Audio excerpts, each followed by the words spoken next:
샬롬. 오늘도 복되고 좋은 날입니다. 오늘도 계속해서 시편 말씀을 묵상하도록 하겠습니다. 시편 15편의 말씀입니다. 여호와여, 주의 장막에 머무를 자 누구이오며 주의 성산에 사는 자 누구오니이까. 정직하게 행하며 공의를 실천하며 그의 마음에 진실을 말하며 그의 혀로 남을 허물하지 아니하고 그의 이웃에게 악을 행하지 아니하며 그의 이웃을 비방하지 아니하며 그의 눈은 망령된 자를 멸시하며 여호와를 두려워하는 자들을 존대하며 그의 마음에 선한 것은 해로울지라도 변하지 아니하며 이자를 받으려고 돈을 구워 주지 아니하며 뇌물을 받고 무지한 자를 해하지 아니하는 자이니 이런 일을 행하는 자는 영원히 흔들리지 아니하리이다. 아멘. 시편 15편은 다윗의 시인데요. 다윗이 의인은 어떤 사람인가, 하나님 앞에 하나님의 의인들은 어떤 사람인가를 이렇게 쭉 설명하고 있습니다.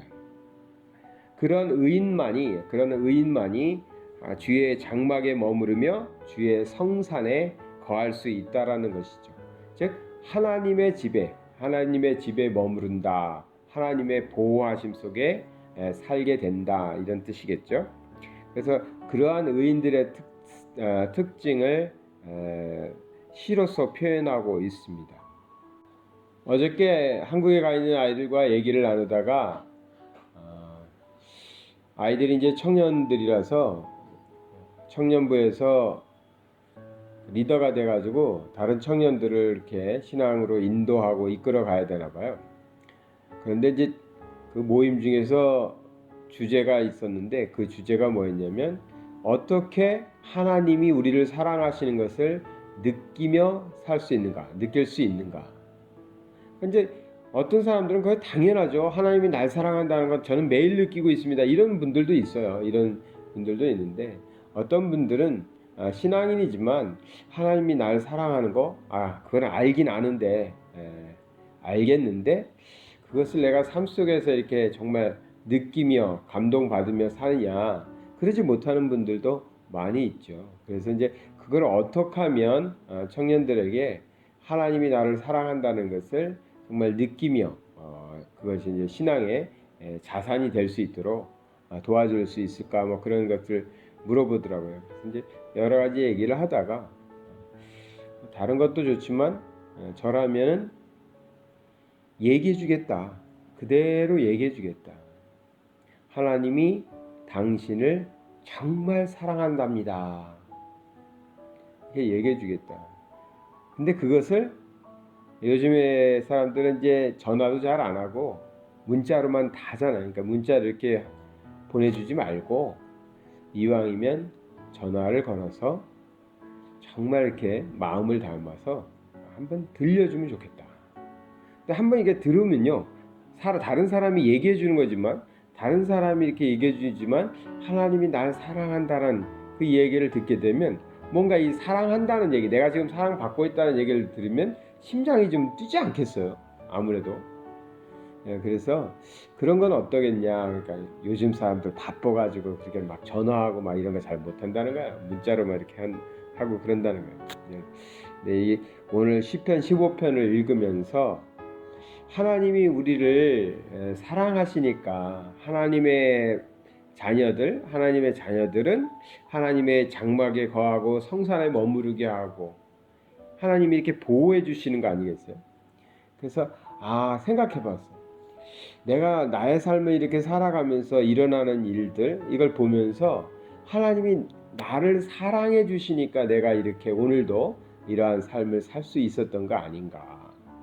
내가 이렇게 살아가는 환경들, 또 나의 가정, 교회, 지역, 이런 거 생각해 보면 하나님이 사랑해 주시기 때문에 하나님의 보호 안에 있으니까 내가 살아가고 있는 이 우리의 가정이 하나님의 집이 되고 하나님의 성산이 되고 하나님의 장막이 되는 것이 아닐까. 또 내가 섬기는 교회가 그렇게 되는 게 아닐까. 어떤 지역이 특별히 따로 있는 게 아니라 뭐 예루살렘이 따로 있고, 물론 이제 시편에서 이 시편에서 다윗이 얘기할 땐 다윗이 이제 오벳에돔인가요? 오벳에돔에서 법궤를 하나님의 법궤를 옮겨왔거든요. 그래서 다윗의 성에다가 이렇게 갖다 놓았는데 아직은 성전을 짓기 전이었기 때문에 솔로몬이 성전을 지었잖아요. 그러니까 이제 다윗 때는 그냥 성만 있었는데 거기에 옮겨놨단 말이에요. 그래서 법궤가 있는 곳을 향하여 이제 장막이다, 성산이다 이렇게 표현했겠지만 신앙적으로 우리가 받아들이기는 하나님을 모신 곳, 하나님을 모시고 하나님을 주인 삼고 하나님을 아버지 삼고 살아가는 것, 그게 다 하나님의 장막이요 하나님의 성산이죠. 그렇게 볼 때는 하나님을 섬기는 우리 가정도 하나님의 장막터고 우리 교회도 그렇고 우리 모임도 그런 것이겠죠. 근데 하나님이 우리를 사랑해 주시니까 그 안에 거하며 그 안에서 참 행복하고 또 복되게 살아간다는 것이죠. 하나님께서 지켜주시는 것을 느끼는 거죠. 저는 항상 권면하기를 하나님으로부터 돌보심과 하나님의 보호하심을 받는 비결은 먼저 하나님께 아른다는 거예요. 먼저 어떤 일이든 기도하고 먼저 하나님께 아뢰고 하나님께 도움을 구하고 일을 시작하는 거죠. 순서가 바뀌면 안 된다 그랬잖아요. 오늘 어저께죠. 어저께도 제가 외국에 살면서 뭐 많은 일들이 우리가 있겠지만 지금 골치 아픈 일이 이민국 일이에요. 이민국 비자 문제죠.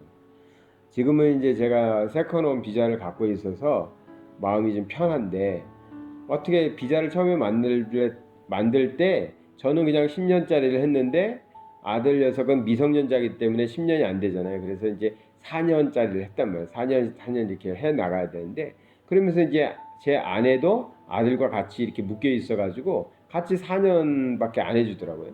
그래서 이제 4년이 다 지난 거예요. 그래서 이걸 다시 이제 리뉴해야 되는 일을 처리하러 갔는데 오늘부터 이제 이미그레이션도 일을 다시 시작해서 아침에 이제 갔죠. 근데 예전에 지금 얘기는 아닙니다만 예전에 제가 비자 없이 10년 가까이를 살 때 이미그레이션 갈 때마다 한 번에 일이 된 적도 없고 항상 뭐가 걸려서 이미그레이션 생각만 해도 아주 그 속이 쓰리는 그 속상하고 막 괴로운 그런 삶을 오랫동안 살았거든요.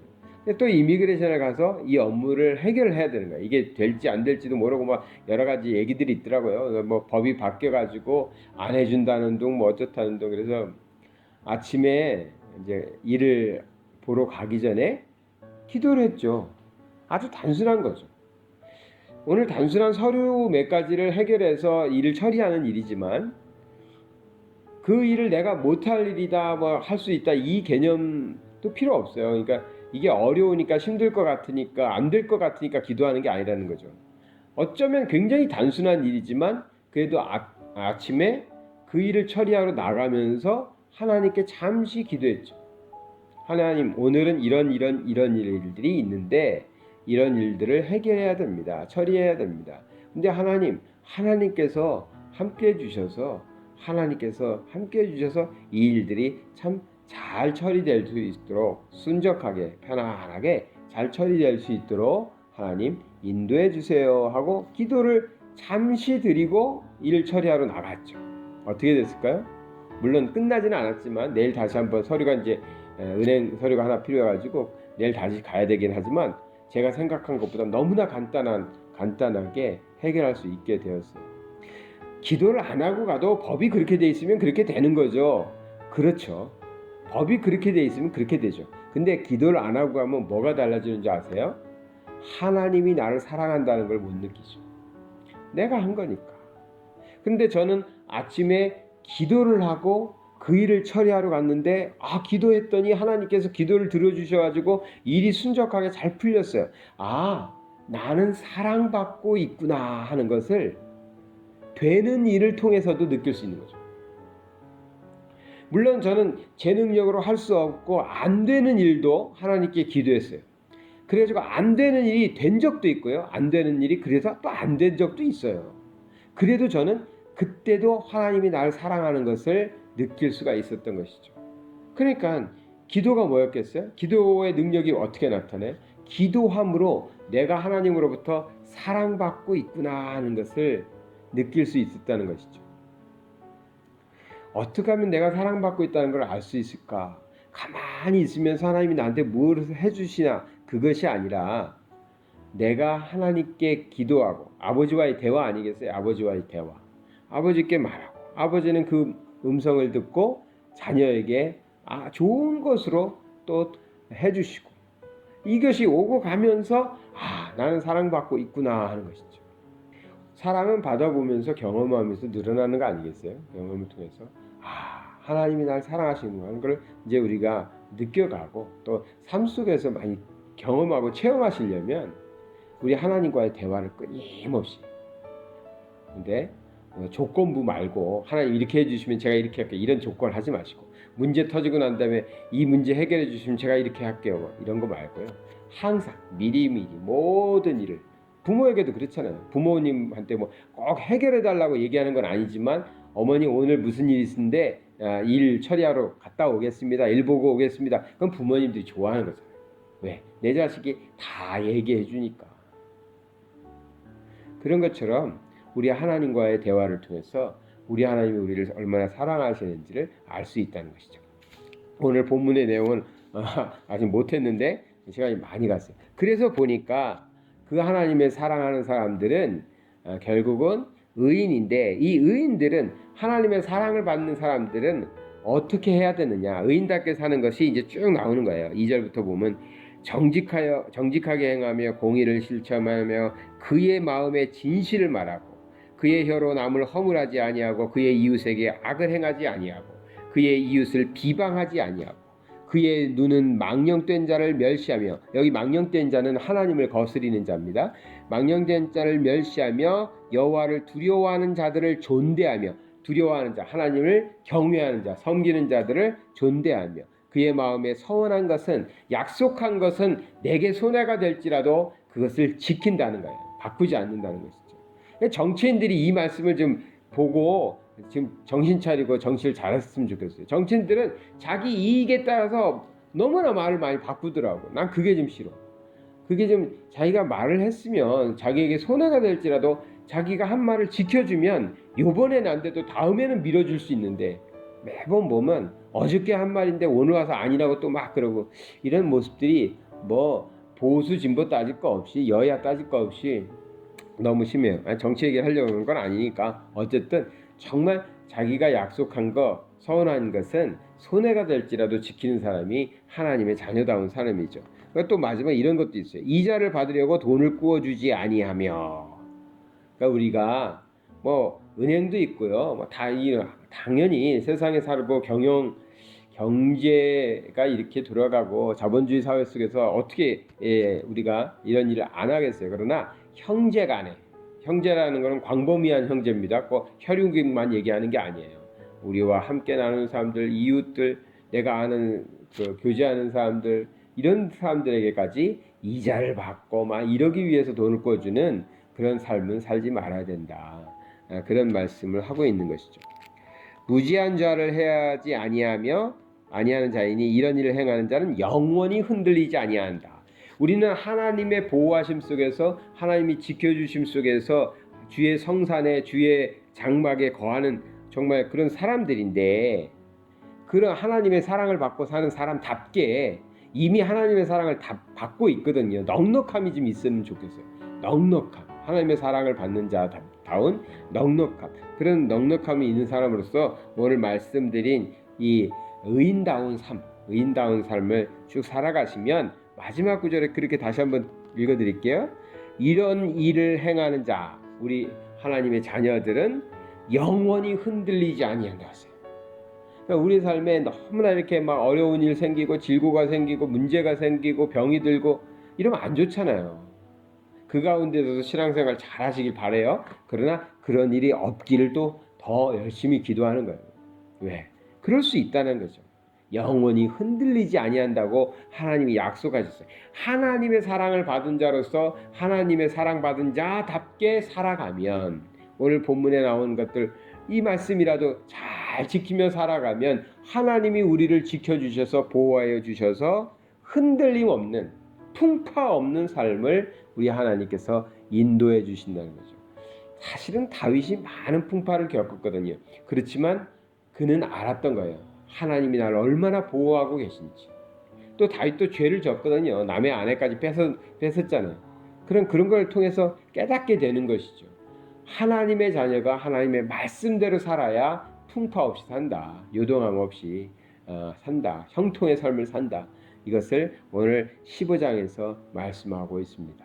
오늘 새벽 묵상이 좀 길었지만 오늘 말씀 기억하시고 우리 하나님의 자녀답게 사랑받는 자녀답게 한번 살아가셔서 정말 우리 성도님들의 삶이 하나님이 주시는 형통함 또 순적히 모든 일들이 풀려나가는 그러한 삶이 되시기를 기도하겠습니다.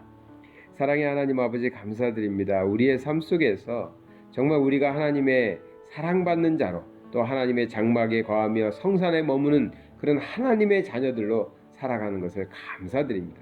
우리의 신분에 맞게 우리가 사랑받는 자답게 이 세상 살아갈 때도 정말 아버지 하나님 뜻대로 살아가는 자들 다 되게 하여 주셔서 우리가 살아가는 동안에 우리 하나님께서 지켜주셔서 하나님의 자녀들이 하나님의 백성들이 또 하나님을 믿는 가정들이 우리 하나님께서 지켜주시고 인도하여 주심을 따라서 정말 세상 살아가는 데 너무 큰 풍파나 어려움 겪지 않고 우리 하나님이 이루어 주시는 형통의 삶을 살게 하여 주시옵소서. 오늘도 모든 것을 주님께 아뢰고 주님께 기도하고 시작하고자 하오니 우리의 삶을 인도하여 주시옵소서. 예수 그리스도 이름 받들어 기도드리나이다. 아멘.